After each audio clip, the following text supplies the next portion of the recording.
Kita lanjutkan dalam membaca kisah Mu'adz ibnu Jabal, dan pelajaran ini adalah pelajaran kisah. Akan kita teruskan kisahnya Mu'adz dan berlanjut dengan kisah keluarga Yasir.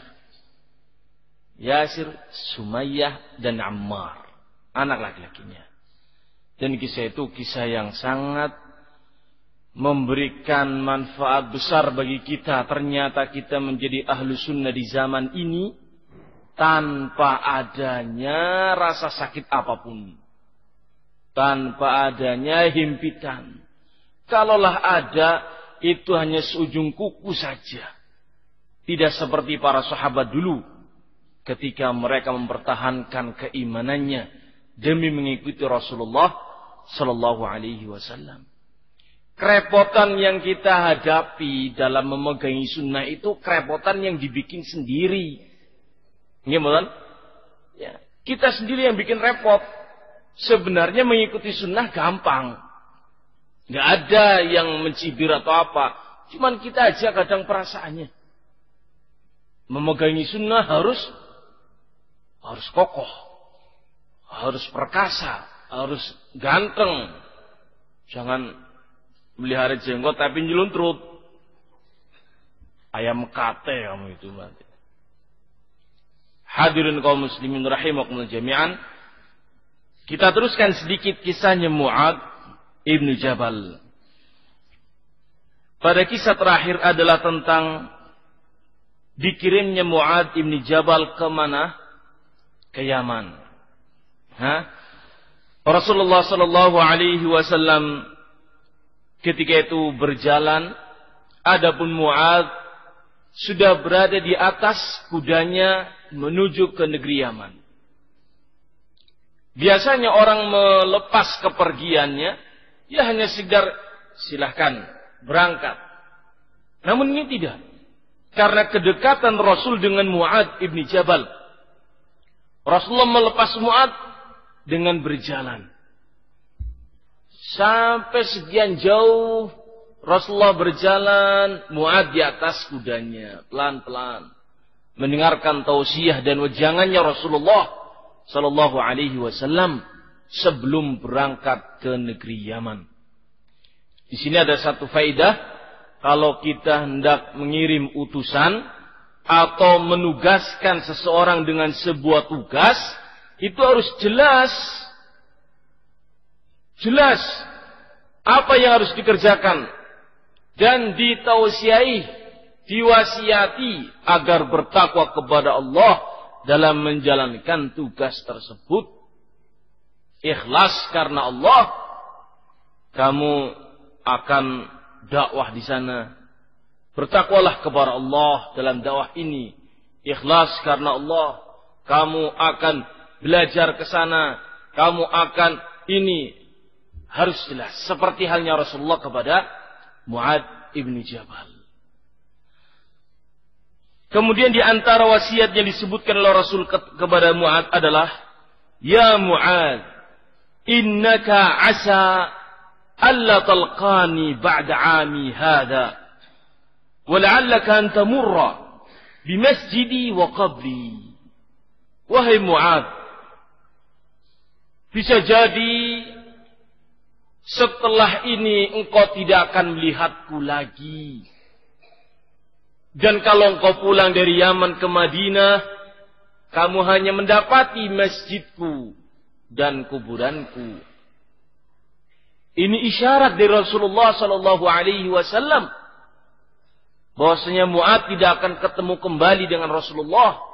Bukan beliau tahu kapan akan meninggalnya, karena tidak seorang pun di antara manusia yang tahu kapan akan mati. Tapi Rasulullah diberitahukan oleh Allah isyarat. Begitu mendengarkan yang seperti ini, fabaka Mu'adzun jaz'an li firaqi nabiyhi wa habibi Muhammadin salawatullahi wasallamu alaihi wa baka ma'hul muslimun. Begitu mendengarkan ucapan ini, Mu'adz pun menangis Karena sedih itu adalah isyarat dari seorang Rasul. Dan apa yang diucapkannya pasti benar. Beliau sedih. Mau berangkat ke Yaman, berdakwah di sana. Satu sisi ada berita seperti itu. Coba kalau kita diberitahukan seperti itu, kita kepikirannya apa? Suruh sama angkat bela. Nunggu di disit. Kayak gitu tidak? Ya. Tapi ternyata tidak. Beliau mentaati Rasulullah sallallahu alaihi wasallam, tetap berangkat berdakwah ke negeri Yaman. Walaupun ada berita seperti itu dari Rasulullah sallallahu alaihi wasallam. Wa sadaqat nubu'atur Rasul al-Karim. Dan memang sungguh benar kenabian Rasulullah Muhammad sallallahu alaihi wasallam. Famaqtahalat aina Mu'adz radhiyallahu anhu bi ru'yati Nabi ba'da tilka as-sa'ah. Betul memang Mu'adz tidak lagi bisa melihat Rasul setelah perpisahannya itu. Didapati ketika Mu'adz pulang ke Madinah, Rasulullah telah wafat. Faqad faraqa ar-Rasul al-Karim al-hayata qabla an ya'uda Mu'adz min al-Yaman. Sungguh Rasulullah telah wafat sebelum Mu'adz pulang dari negeri Yaman ke Madinah. Wala raib fi anna Mu'adzan baka lamma 'ada ila Yathrib falfaha qad afqarat min unsi habibihi Rasulillah sallallahu alaihi wasallam. Dan tidak diragukan lagi Mu'adz begitu pulang dari Yaman menuju ke Madinah dan mendapati Rasulullah telah wafat, beliau menangis. Dan ini wajar. Menangis, semata menangis, namun tidak berarti memiliki muatan tidak ridho terhadap takdir Allah subhanahu wa ta'ala. Sebagaimana ketika Rasulullah sallallahu alaihi wasallam menggendong putranya yang meninggal dunia, Ibrahim. Ya. Ibrahim itu siapa? Ibrahim itu siapa, Pak?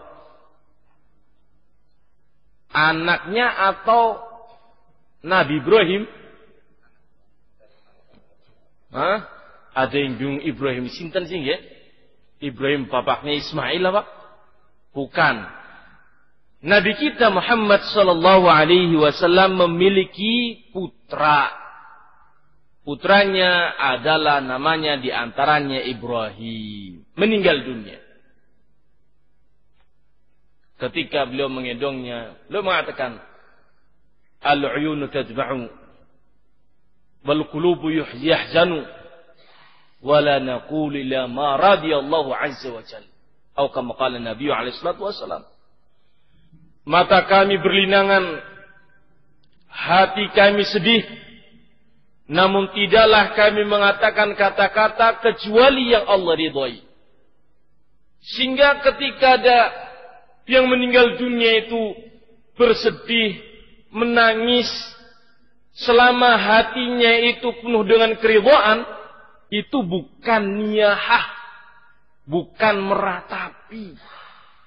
Dan itu boleh, wajar, lumrah. Apa supaya jangan niyahah? Ibu kita meninggal ketawa-ketawa, supaya jangan niyahah? Ya tidak. Kau gemblung. Ibunya meninggal ketawa-ketawa, nggak mau sedih, khawatir niyahah, salah itu. Ya, niyahah itu apabila menangis, menjerit, dan mengucapkan kata-kata atau perbuatan yang menunjukkan ketidakridhaan terhadap takdir Allah subhanahu wa ta'ala. Ya. Walamma wali al-khilafah Umar ibn al-Khattab radhiyallahu an arsala Mu'adzan ila Bani Kilab. Ada kisah menarik di sini. Ketika kekhilafahan dipegang oleh Umar ibn al-Khattab, sepeninggal Abu Bakar Siddiq dipegang oleh Umar ibn Khattab, khalifah yang kedua. Umar mengutus Mu'ad ke Bani Kilab. Kita akan dapati di sini kisah tentang kesederhanaannya Mu'ad. Ulama besar, tapi hidupnya Masya Allah sederhana. Ulama besar, panutannya para sahabat. Kalau ada sahabat mereka sedang berbicara masalah bab agama, Mu'ad datang, mereka diam, menyerahkan pembahasannya kepada siapa? Mu'ad, ulamanya para sahabat. Tapi Masya Allah dalam hal duniawi sederhana beliau. Kita lihat kisah kesederhanaannya beliau. Sampai-sampai istrinya sedikit protes kepada Mu'ad. Ini pembelajaran bagi kita. Umar ibn Khattab mengutus Mu'ad ke Bani Kilab. Liyaksima fihim u'tiyatihim. ويوزع على فقرائهم وصدقات أغنيائهم فقام بما عهد إليه من أمر وعاد إلى زوجه بحلسه الذي خرج به يلفه على رقبته فقالت له امرأته أين ما جئت به مما يأتي به الولاة من هدية لأهلهم. Kisahnya Umar mengutus Mu'ad ke Bani Kilab. Tujuannya membagi zakat mal yang diambil dari orang-orang yang kaya. Setelah dikumpulkan, dibagi. Salah satunya yang mendapatkan bagian itu adalah Bani Kilab. Diutuslah Mu'ad untuk membagikan zakat mal tersebut. Perhatikan. Ketika selesai melaksanakan tugas sesuai dengan yang diperintahkan, bima uhida ilaihi amrun, sesuai dengan yang ditetapkan oleh Umar, dibagi zakat itu. Adila zawji, selesai tugas, pulanglah Mu'ad ibn Jabal ke istrinya di rumah. Ternyata tidak membawa apa-apa. Tidak membawa apa-apa. Yang dibawa adalah apa? Yang dibawa pelana kuda. Ya. Hilsihi artinya adalah mayudha ala dhahrid dabah. Sesuatu yang ditaruh di atas punggung kuda. Untuk diduduki. Namanya apa bahasa kita? Pelana atau ya damparan lah. Yang ditaruh di atas kuda untuk diduduki ketika menaikinya. Itu dibawa dan dikalungkan di lehernya. Istrinya bertanya, oh, kok cuman bawa ini? Mana hadiah dari pemerintah untukmu wahai Amil? Untuk diberikan kepada keluarganya. Kok cuman pelana saja yang dibawa? Maksudnya apa enggak ada yang lain? Begitu. Apa enggak ada ya buah tangan, makanan, minuman, apel, anggur, buah pir, atau roti brownies? Mungkin. Ini kalau kita. Apa enggak ada yang seperti itu? Cuman pelana tok, aduh, apa bisa dipangan? Hadirin kaum muslimin rahimakumullah jami'an. Ini kadang istri-istri karena tidak tahu di lapangan seperti apa. Dipikirnya ini itu, akan bawa ini, akan bawa itu. Akhirnya berbicara seperti itu. Ya wajar. Dan bagi suami ketika menghadapi seperti ini, ya maklum. Tidak perlu dijadikan sebuah apa? Permasalahan. Namun ingat, di sini Mu'ad ibn Jabal mengucapkan sebuah kata-kata yang malah justru jadi masalah. Apa ucapannya Mu'ad? Faqala laqad kana ma'i raqibun yakidun yuhsi alayya. Wahai istriku, aku berangkat membagi zakat itu, ada pengawas yang mengawasiku, yang selalu mencatat tentang perbuatanku. Ini alasannya Mu'adz. Dipikir oleh istrinya, loh, ini Umar berarti nggak percaya saya Mu'adz ini. Dikirim ada yang mengawasi ini. Bukan pengawal, pengawas, tim audit. Wah, ini Umar ini nggak percaya sama Mu'adz. Istrinya pola pikir seperti itu. Ya. Padahal yang dimaukan oleh Mu'adz, sudahlah, dosa bawa apa-apa juga nggak apa-apa. Aku diawasi, nggak apa-apa. Inginnya menenangkan, malah justru mencuat. Oh, ini Umar ini. Nah, yang terjadi adalah apa? Faqalat, istrinya mengatakan, qad kunta aminan 'inda Rasulillahi wa Abi Bakrin, thumma ja'a Umar fa ba'atha ma'aka raqiban yuhsi 'alaik. Wahai suamiku, sungguh engkau orang terpercaya di zamannya Rasul. Engkau seorang yang terpercaya di zamannya Abu Bakar. Dan sekarang ini Umar mengutusmu dengan membawa orang yang mengawasimu. Wah, Umar keterlaluan ini. Ini bahasanya, bahasa lepasnya seperti itu. Masa sosok Mu'adz bukan menjadi seorang kepercayaan lagi di depannya Umar? Ada apa ini? Ini menunjukkan bahwasanya Mu'adz di samping alim, terpercaya orangnya. Harga mahal. Menjadi orang yang alim, harga mahal. Menjadi orang yang terpercaya juga harga yang mahal. Harus dijaga kepercayaan itu. Jangan sampai hilang kepercayaan itu. Maka ternyata berita ini asy'ada likafi niswati Umar wasakathu lahunna. Ternyata istrinya Mu'adz ini berbicara ke beberapa ummahat, ibu-ibu di waktu itu. Sampai terdengar kepada istrinya Umar ibn al-Khattab. Kalau kali ini Mu'adz diutus dengan dibawakan pengawas ya. Istrinya memberitahukan berita ini kepada siapa? Umar ibn al-Khattab. Ada sebuah dugaan kalau Umar tidak percaya kepada Mu'adz, harus ada tim audit yang menyeleksi tentang perbuatan dan perilaku Mu'adz sepanjang menjalankan tugas.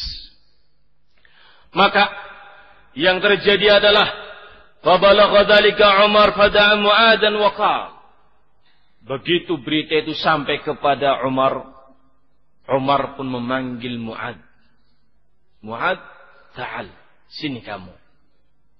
Sudah duduk bersamaan, berhadapan antara waliul amr dengan sahabat yang bernama Mu'adz ibn Jabal. Terjadilah dialog. Salah satu yang diucapkan oleh Umar, ana, bahasa kita hal ana, ana ba'athtu ma'aka raqiban yuhsi 'alaik. Wahai Mu'adz, apakah benar aku mengutusmu membagi zakat kemudian aku kirimkan orang yang mengawasimu? Kok beritanya seperti itu? Apa benar aku kemarin ngirim kamu ke Bani Kilab, kemudian ada orang yang selalu membuntutimu dan mengawasimu? Apa benar berita ini, wahai Mu'adz? Faqala, Mu'adz mengatakan, la ya Amirul Mukminin. Tidak ada orang yang mengawasiku, wahai Mu'adz, wahai Amirul Mukminin. Padahal tadi Mu'adz mengatakan apa? Kepada istrinya apa? Ada yang dikirim untuk mengawasi. Dua kata-kata ini berbeda. Wahai Amir Mukminin, tidak. Tidak ada. Tidak ada yang kau utus untuk mengawasiku. Tidak ada. Walakin akan tetapi lam ajid syai'an a'tadiru bihi ilaiha illa dzalik. Akan tetapi aku tidak memiliki alasan di depan istriku ketika meminta kepadaku sesuatu kecuali itu. Aku nggak punya alasan. Maksudnya apa di sini? Barulah faham di sini. Yang dimaukan oleh Mu'ad adalah aku selalu diawasi oleh Allah, zat yang maha mengawasi. Bukan Umar mengirimkan orang. Sehingga aku bagikan zakat mal tepat pada sasaran dan tidak korupsi. Tidak. Paham maksudnya? Dibagi-bagi-bagi. Eman-eman ki nggo sing wedon mlebu mengsat. Tidak. Allah maha mengawasiku. Sehingga zakat mal habis total aku berikan. Pulang tanpa apa-apa. Ya inilah yang seharusnya dilakukan. Allah yang mengawasi. Bukan Umar mengirim petugas untuk mengawasi Mu'ad. Bisa dipahami? Istrinya salah. Paham. Maka fadhihka Umar radhiyallahu an wa atahu syai'an wa qala ardiha bihi. Maka Umar pun kemudian tertawa mendengarkan hal itu. Kemudian Umar memberikan hadiah kepada Mu'ad, barang-barang, makanan, minuman, uang kepada Mu'ad untuk dibawa pulang. Silakan bawa ini ke keluargamu supaya istrimu senang. Masya Allah. Ini kehidupan Mu'ad ibni Jabal. Beliau melakukan tugas sesuai dengan yang diperintahkan. Tidak membengkakkan pembiayaan. Memarkup harga, tidak. Atau mengurangi kualitas. Atau menyalahgunakan SPJ. Atau menulis data yang fiktif. Atau bahasa lainnya korupsi. Tidak. Walaupun harta di tangan beliau, tapi amanah di hadapan Allah Subhanahu wa ta'ala. Sehingga kalau ditugaskan untuk melakukan sebuah tugas, itu ya dikerjakan sesuai perintah, tidak usah mesti harus diawasi. Cukup yang mengawasi siapa? Allah Subhanahu wa ta'ala. Ini dia. Sehingga jangan kalau ada majikannya kerjanya cemekel. Ngerti cemekel apa? Begitu majikannya lewat, sireng-sireng. Ya, jangan. Cukup Allah Subhanahu wa ta'ala yang mengawasi. Masya Allah. Ini kisah. Wa fi ayyamil Faruq. Di hari-hari yang lain. Masih di pemerintahan Umar ibn Khattab. Suatu hari ada seorang gubernur dari negeri Syam yang bernama Yazid ibn Abi Sufyan. Orang ini datang dari negeri Syam ke Madinah. Mengutarakan hajatnya di depan Amirul Mukminin. Di antara hajatnya sebagai seorang gubernur negeri Syam, dia mengatakan, ya Amirul Mukminin, inna ahla Syam qad kadhuru wa mala'ul madain. Wahai Amirul Mukminin, penduduk negeri Syam jumlahnya semakin banyak yang masuk Islam. Kota-kota penuh dengan orang.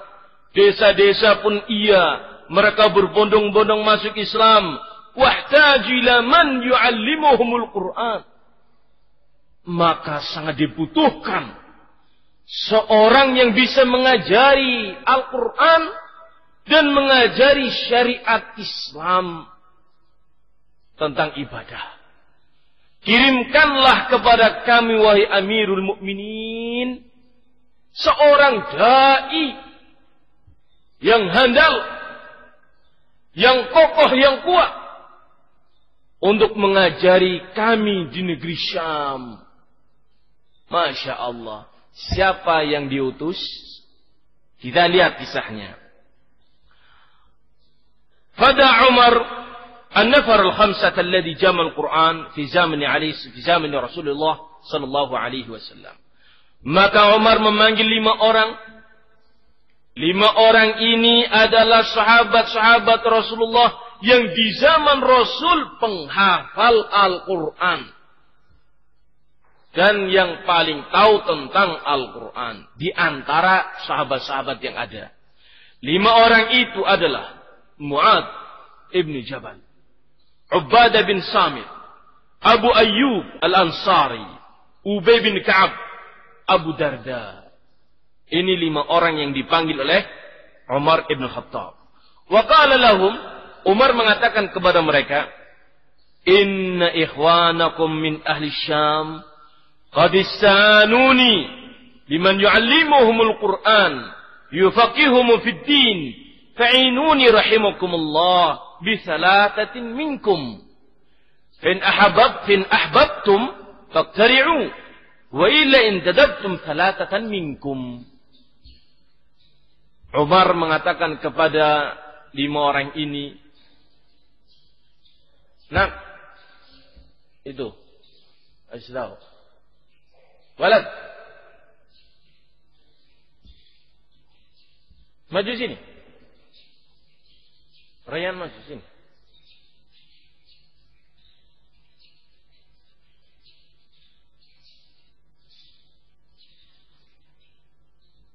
Duduk yang rapi.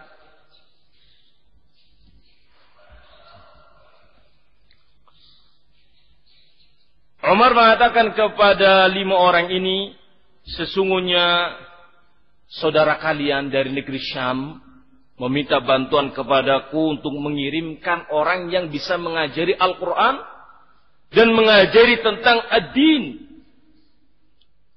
Maka silahkan dari 5 orang ini, siapa yang mau berangkat awalnya? Silahkan 5 orang ini. Kalian yang aku pilih, aku butuh 3. Berarti 2 akan tertinggal. Tidak jadi dikirim. Maka berkatalah mereka 5 orang tersebut, kenapa kita untuk dipilih? Abu Ayyub adalah seorang yang sudah tua. Abu Ayyub al-Ansari seorang yang sudah tua. Adapun Ubay bin Ka'ab seorang yang sedang sakit. Maka tinggal 3 siapa? Mu'ad, Ubadah bin Samit, Abu Darda. Sudah 3 orangnya aja yang diutus. Masya Allah. Untuk menjalankan tugas mulia. Menjalankan tugas mulia. Mereka para sahabat semangat. Istilahnya bahasa kita, ora pediren. Ngerti bahwa apa ya pediren itu apa sih bahasa Indonesia ini? Susah mulai bahwa ora pediren apa? Istilahnya kamu aja. Saya enggak usah. Tidak seperti itu. Ini adalah dakwah. Mengajak umat untuk beribadah kepada Allah. Harus semangat. Masya Allah. Kalau seandainya orangnya, da'inya yang punya ilmu pada pediren, belum dapat ini bahasa Indonesia pediren. Umat mau bagaimana? Siapa yang akan bertanggung jawab dengan umat? Siapa yang akan mengajari ilmu kepada umat? Kalau da'inya pada pediren. Iya. Mau bagaimana? Seorang da'i harus semangat. Sebagaimana 3 orang ini diutus ke negeri Syam yang sangat jauh. Negeri Syam itu adalah terdiri dari Hims, Palestina, dan Damaskus. Jauh. Kalau sekarang naiknya motor sudah ketinggalan zaman. Pakai mobil sekarang. Atau kalau jauh lagi pakai pesawat. Masya Allah. Dulu pakainya onta. Sekian hari. Tuplak. Sampai berapa bulan nyampe tempat medan dakwah. Lesah. Meriang, greges. Dilakoni Bapak. Masya Allah. Ya. Kalau dai sekarang bagaimana? Greges sedidik orang mangkat.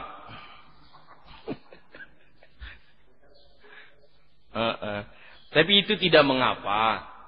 Sebagai ta'zim dan takrim bagi ahlul ilmi. Kalau memang ada fasilitas. Bukan hal yang haram. Bukan pula mencerca keutamaan orang yang memiliki ilmu, bukan. Di zaman dulu tidak ada pesawat. Misalnya kalau ada pesawat, seperti para ulama dari Madinah ke Indonesia, masa dari Madinah ke Indonesia numpak onta, siki, kelelet toh. Eman-eman waktu, Syekh Ubaid naik onta. Gimana? Ngirit waktu pakai pesawat supaya menyampaikan ilmunya maksimal karena waktunya singkat di Indonesia. Itu tidak mengapa karena memang ada fasilitas yang bisa mendukung kepada dakwah. Tidak mengapa.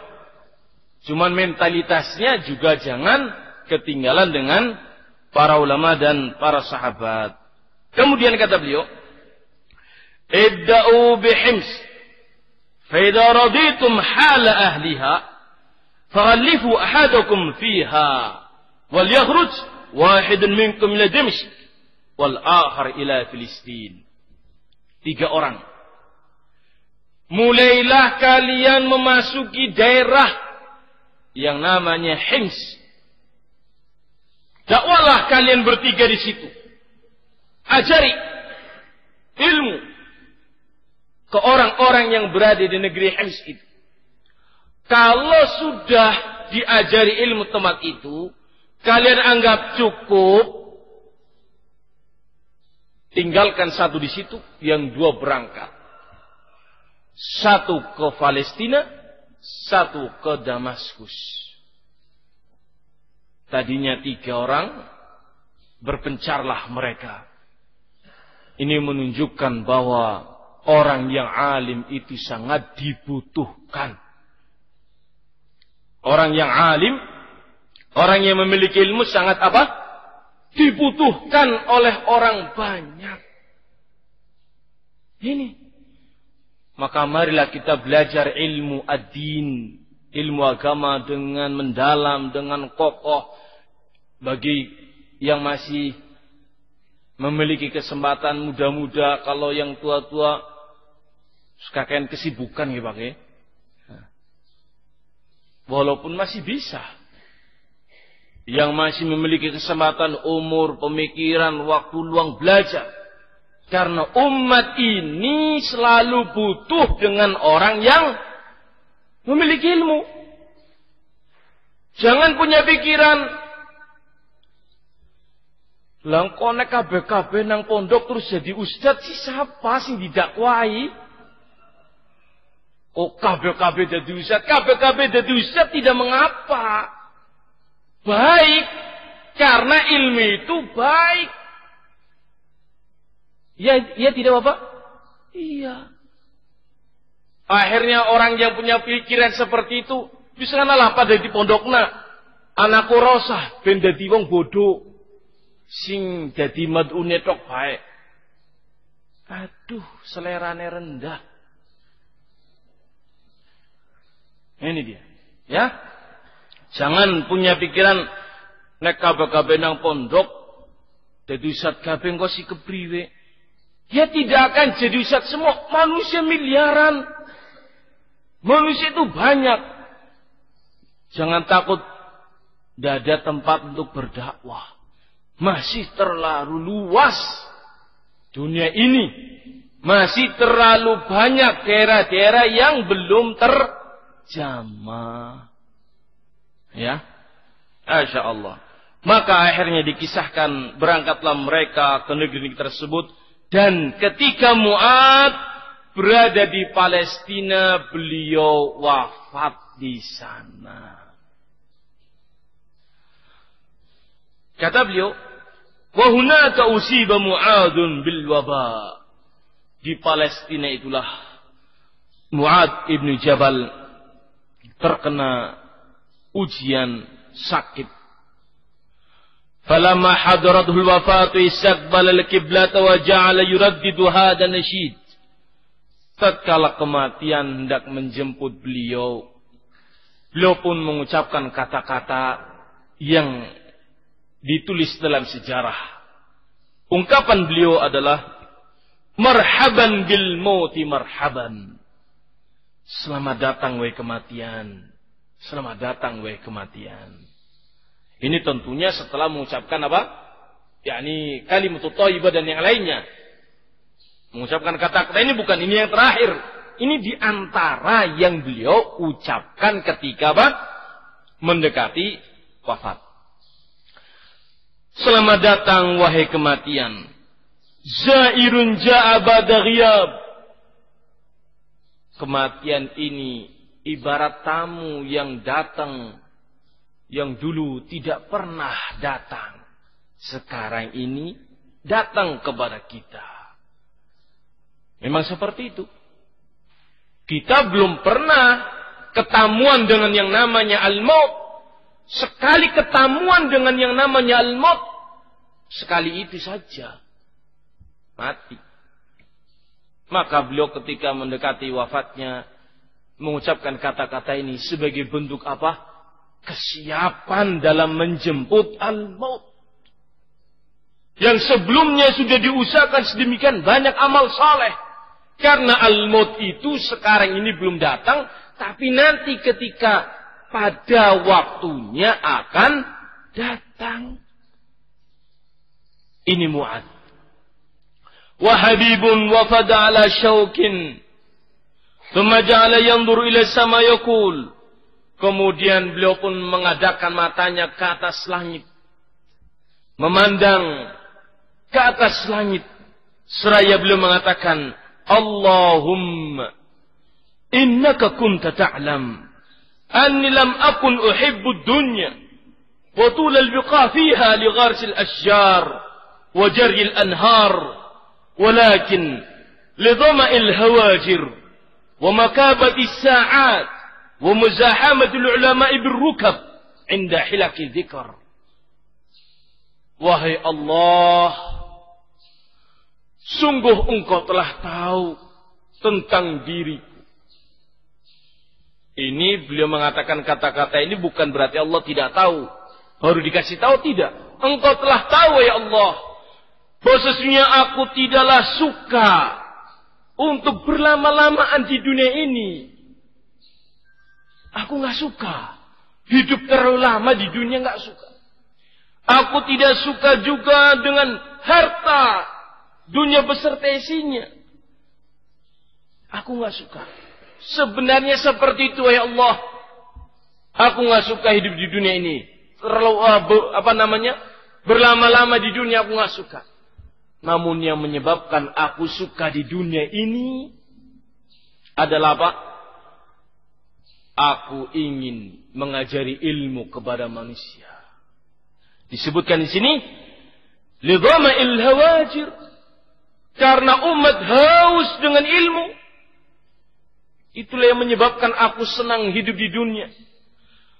Wa makabati sa'at. Dan juga manusia banyak dalam kondisi kesyirikan, kemaksiatan. Aku ingin menyadarkan mereka. Wa muzahamatil ulama birrukab. Dan yang paling aku cintai juga adalah berkumpulnya antar para ulama. dalam sebuah halaqah dzikr, dalam sebuah majelis salim. Itu yang aku sukai di dunia ini. Masya Allah. Hidupnya Mu'adz ibn Jabal dari masa muda belajar bersama Rasulullah bagaikan seperti manusia dengan bayangannya. Tahu manusia dengan bayangannya? Bapak kalau jalan bayangannya ikut tidak? Atau bayangannya ketinggalan di rumah? Nggak mungkin. Itulah Mu'adz ketika mudanya. Begitu Rasulullah wafat, menaiki terus seperti itu sebagai dai sampai meninggal dunia di medan dakwah di negeri yang sangat jauh, di Palestina. Ya, Allahumma taqabbal nafsi bi khairin ma taqabbala bihi nafsan mu'minatan. Ya Allah, terimalah jiwaku ini dengan sebaik-baiknya sebagaimana Engkau menerima jiwanya seorang mukmin. Thumma fadat ruhu tahira ba'idan lil ahli wal 'ashir. Setelah itu beliau pun meninggal dunia dalam kondisi jauh dari keluarga dan kerabat.